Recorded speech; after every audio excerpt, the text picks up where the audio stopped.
ನಮಸ್ಕಾರ ಎಲ್ರಿಗೂ.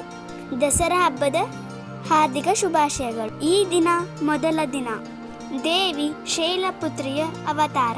ಶೈಲಪುತ್ರಿ ಎಂಬ ಹೆಸರು ಅಕ್ಷರಶಃ ಪರ್ವತದ ಮಗಳು ಎಂದು ಅರ್ಥ. ಅವಳನ್ನು ಸತಿ ಭವಾನಿ, ಪಾರ್ವತಿ ಅಥವಾ ಹಿಮಾವತಿ ಎಂದು ಕರೆಯಲಾಗುತ್ತದೆ. ಬ್ರಹ್ಮ, ವಿಷ್ಣು ಮತ್ತು ಶಿವನ ಶಕ್ತಿಯ ಮೂರ್ತ ರೂಪ. ಅವಳು ಗೂಳಿಯ ಮೇಲೆ ಸವಾರಿ ಮಾಡುತ್ತಾಳೆ ಮತ್ತು ತನ್ನ 2 ಕೈಗಳಲ್ಲಿ ತ್ರಿಶೂಲ ಮತ್ತು ಕಮಲವನ್ನು ಹಿಡಿದಿದ್ದಾಳೆ. ಶೈಲಪುತ್ರಿಯ ಪ್ರಾರ್ಥನೆ.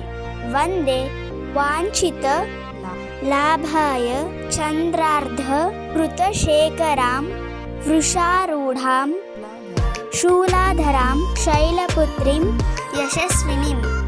ಭಕ್ತರಿಗೆ ಅತ್ಯುತ್ತಮವಾದ ವರವನ್ನು ದಯಪಾಲಿಸುವ ಶೈಲಪುತ್ರಿ ದೇವಿಗೆ ನಾನು ನಮನ ಸಲ್ಲಿಸುತ್ತೇನೆ. ಅರ್ಧ ಚಂದ್ರಾಕೃತಿಯಲ್ಲಿರುವ ಚಂದ್ರನು ಅವಳ ಹಣೆಯ ಮೇಲೆ ಕಿರೀಟವಾಗಿ ಅಲಂಕರಿಸಲ್ಪಟ್ಟಿದ್ದಾನೆ. ಅವಳು ನಂದಿಯ ಮೇಲೆ ಏರಿದ್ದಾಳೆ. ಅವಳು ಕೈಯಲ್ಲಿ ಈಟಿ ಹಿಡಿದಿದ್ದಾಳೆ. ಅವಳು ಯಶಸ್ವಿನಿ. ಅವಳ ಆಯುಧ ತ್ರಿಶೂಲ ಮತ್ತು ಜಾನುವಾರು ಕೋಲು. ಸಂಗಾತಿ ಶಿವ.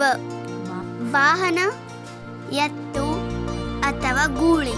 ತಂದೆ ತಾಯಿಯರು ಹಿಮಾವತ್, ಮೇನವತಿ. ಎಲ್ಲರಿಗೂ ಶುಭವಾಗಲಿ. ಧನ್ಯವಾದಗಳು.